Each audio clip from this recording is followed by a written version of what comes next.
Dear student, आप लोग ध्यान देंगे यहाँ पर जो हमने ऊष्मागतिकी जो लेसन है उसका जो ये महत्वपूर्ण टॉपिक है चक्रीय प्रक्रम में किया गया कार्य। तो चक्रीय प्रक्रम में किया गया कार्य जो है कैसे ज्ञात करेंगे अगर इसको ग्राफ से हम ज्ञात करना चाहें तो अभी हम आपको पिछले वीडियो में दिखाए हैं कि वहाँ पर दाब चक्रीय प्रक्रम मतलब वो भी एक सिस्टम है और उस सिस्टम में जो किया गया कार्य का फार्मूला आया था वो दाब गुणे आयतन में परिवर्तन आया था, W बराबर P इंटू डेल्टा बी। तो अगर कहीं ये फार्मूला दे रहा है W बराबर P इंटू डेल्टा बी, जहाँ पे दाब कांस्टेंट हो, ध्यान देंगे यहाँ पर इस फार्मूले के लिए जो पिछले वीडियो में हमने आपको बताया W बराबर P इंटू डेल्टा बी में, यहाँ डेल्टा V जो है केवल आयतन में लगा हुआ है, दाब कांस्टेंट है। दाब कांस्टेंट हो, आयतन बदल रहा हो, तब ये वर्क हम फार्मूला लगा सकते हैं। देखिए यहाँ पे डेल्टा P नहीं लिखा हुआ है, यहाँ पे केवल डेल्टा B लिखा है, तो केवल यहाँ पर आयतन में ही परिवर्तन हो रहा है, दाब में परिवर्तन नहीं हो रहा है, इसको आप याद रखेंगे। तो अगर दोनों में परिवर्तन हो रहा है, जैसे दाब भी बदल रहा है और आयतन भी बदल रहा है तब ये फार्मूला नहीं लगेगा, इसका ध्यान रखिएगा। तो ये फार्मूला, क्योंकि यहाँ पर इस फार्मूले में जो है यहाँ पर delta P into delta B नहीं दिया है, ये डेरिवेशन में नहीं आया है, यहाँ P कांस्टेंट है और डेल्टा B यानी दाब आयतन दाब कांस्टेंट होते हुए आयतन में चेंज हो रहा है। तो इस तरह से हम केवल इसमें जो है दाब, अब दाब बदल रहा है, आयतन बदल रहा है, दोनों बदल रहे हैं, तो हम वहाँ पर इस केस में कैसे वर्ग का मान ज्ञात करेंगे। तो आइए यहाँ पर जैसे हम एक ग्राफ बना लेते हैं सबसे पहले यहाँ पर। तो यहाँ जैसे ये ग्राफ है तो दाब और आयतन के बीच में हम एक ग्राफ खींच लेते हैं।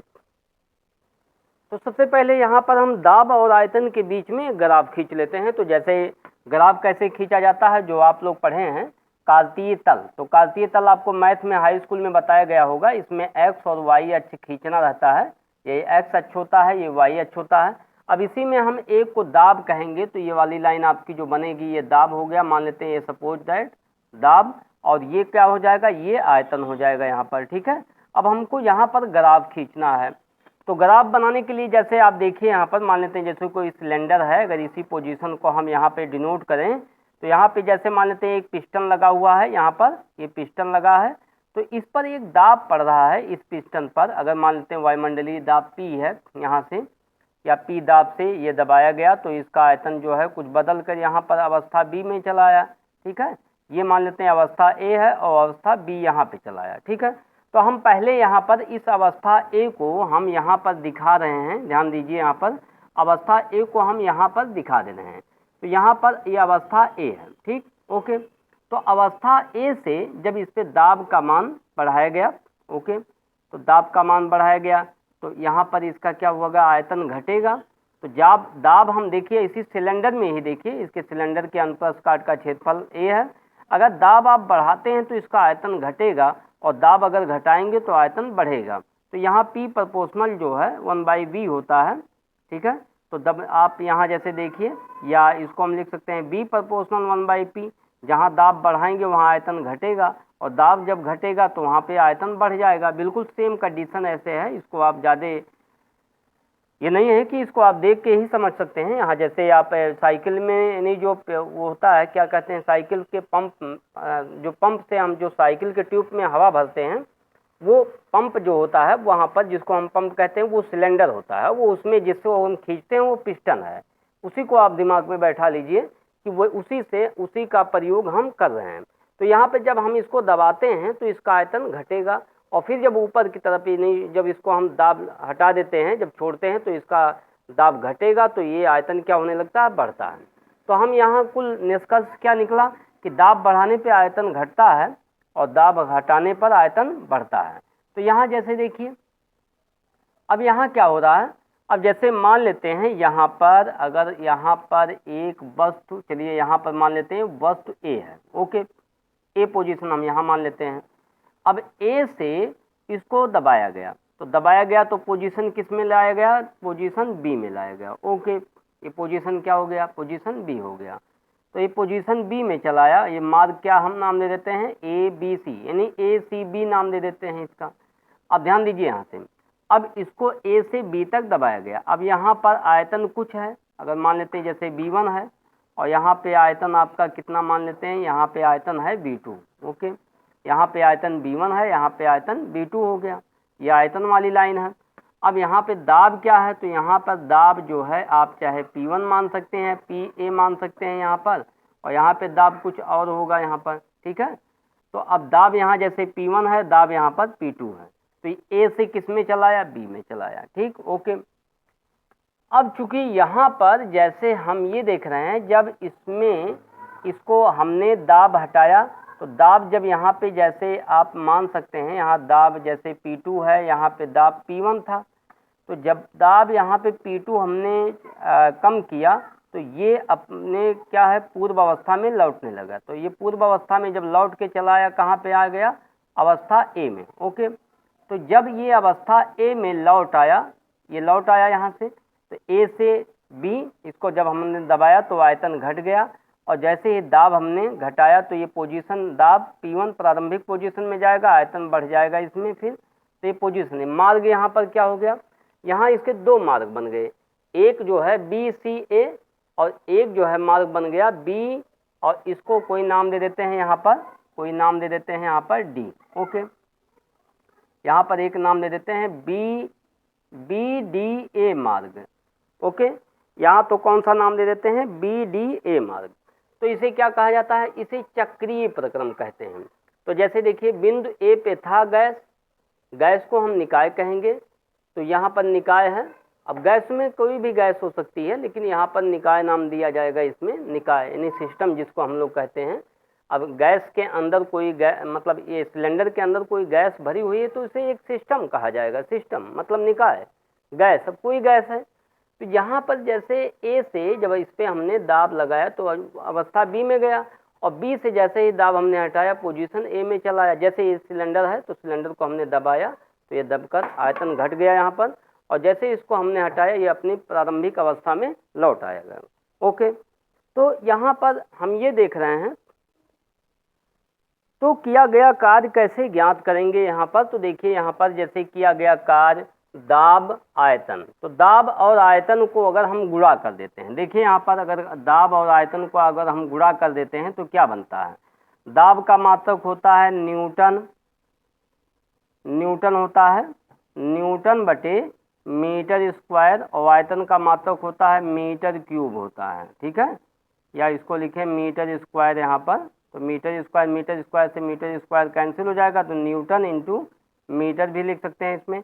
तो न्यूटन इंटू मीटर किसका मात्रक है, कार्य का, ये हम लोग जानते हैं कार्य का मात्रक है। तो यहाँ दाब और आयतन में जो हम ग्राफ ये खींचते हैं, ये हमको वर्क मिलेगा। अगर इसका हम जैसे लंबाई और चौड़ाई, अगर इसका हम क्षेत्रफल ज्ञात कर लेते हैं, क्षेत्रफल, तो क्षेत्रफल क्या होता है, क्षेत्रफल का जो फार्मूला है लंबाई गुणे चौड़ाई, तो लंबाई गुणे चौड़ाई को, अब लंबाई अगर इसमें हम आयतन को लिखते हैं और चौड़ाई को हम दाब को लिखते हैं, तो दाब और आयतन का जैसे ही गुणा करेंगे लंबाई गुणे चौड़ाई, वैसे वो क्या बन जाएगा, हमारा कार्य बन जाएगा, ठीक है, कार्य।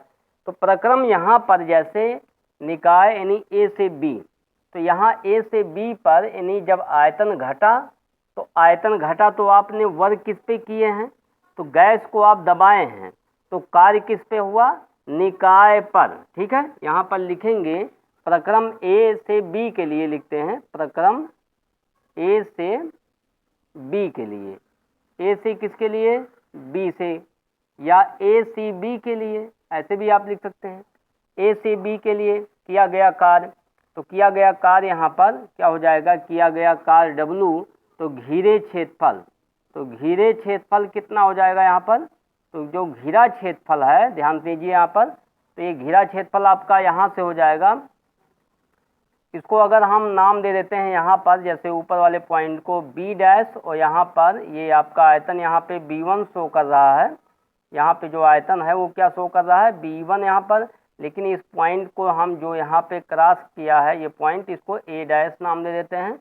तो क्षेत्रफल हम कितना निकालेंगे यहाँ से, B डैश BCA डैश, ठीक है, ये पूरा घिरे क्षेत्रफल, ये पूरा यहाँ से B डैश से लेकर A डैश, तो आप यहाँ पे पूरा बंद वक्र भी लिख सकते हैं, B dash A dash B dash, तो ये पूरा जो घिरा हुआ क्षेत्रफल है, ये जो पूरा घिरा क्षेत्रफल है, ये पूरा अगर क्षेत्रफल हम ज्ञात कर लेते हैं तो यही किए गए कार्य के बराबर होता है।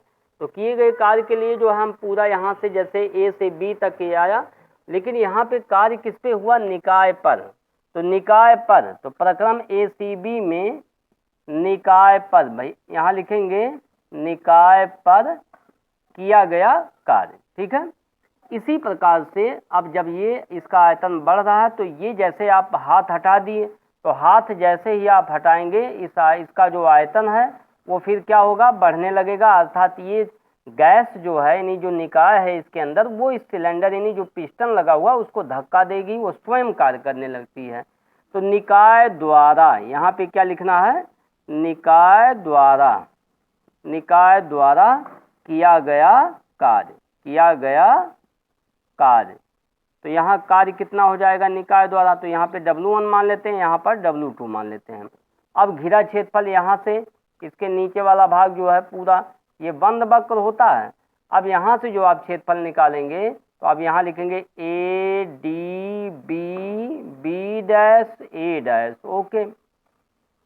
ये वाला क्षेत्रफल आपका हो गया नीचे वाला। तो हमने पहले ऊपर जो क्षेत्रफल ज्ञात किया, ध्यान दीजिए यहाँ से, वो हमने कहाँ से निकाला, वो पूरा हमने ये भाग निकाला यहाँ से, ये जो हमने लाइनिंग खींच रहे हैं ये भाग हमने ज्ञात किया यहाँ तक।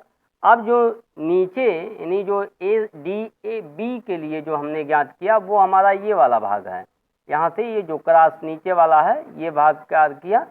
अब इसमें से अगर आप देखिए ऊपर वाले में से नीचे वाले वर्ग को अगर आप घटा देते हैं तो ये चक्रीय प्रक्रम में किया गया कार्य आपको मिल जाएगा। तो यहाँ लिखते हैं चक्रीय प्रक्रम में किया गया कार्य, किया गया कार्य। तो किया गया कार्य क्या हो जाएगा, यहाँ पर W बराबर क्या हो जाएगा, W1 माइनस W2। तो इस क्षेत्रफल में से इस क्षेत्रफल को क्या करना पड़ेगा, घटाया जाएगा। तो यहाँ पे आपको मिलेगा जो नेट क्षेत्रफल होगा, तो यहाँ हो जाएगा क्षेत्रफल कितना हो जाएगा, बंद यानी जो बंद है ADBCA, ठीक है, क्षेत्रफल ADBCA। तो ये क्षेत्रफल अगर हम ज्ञात कर लेते हैं तो नेट कार्य के बराबर होता है चक्रीय प्रक्रम में किया गया कार्य। तो अगर हम इसकी डिफिनीशन लिखना चाहते हैं तो इस तरह से भी लिख सकते हैं, वह निकाय जो भिन्न भिन्न अवस्थाओं से होते हुए अपनी प्रारंभिक अवस्था में लौट आता है, तो ऐसे प्रक्रम को चक्रीय प्रक्रम कहते हैं। तो क्या लिखेंगे यहाँ पर, वह निकाय जो भिन्न भिन्न अवस्थाओं से गुजरता हुआ अपनी प्रारंभिक अवस्था में लौट आता है, तो ऐसे प्रक्रम को चक्रीय प्रक्रम कहते हैं। इसका फार्मूला ये आपको प्राप्त हुआ जैसे इस सिलेंडर के द्वारा बताया गया। Okay, thank you. नेक्स्ट अगले वीडियो में फिर आपको बताएंगे।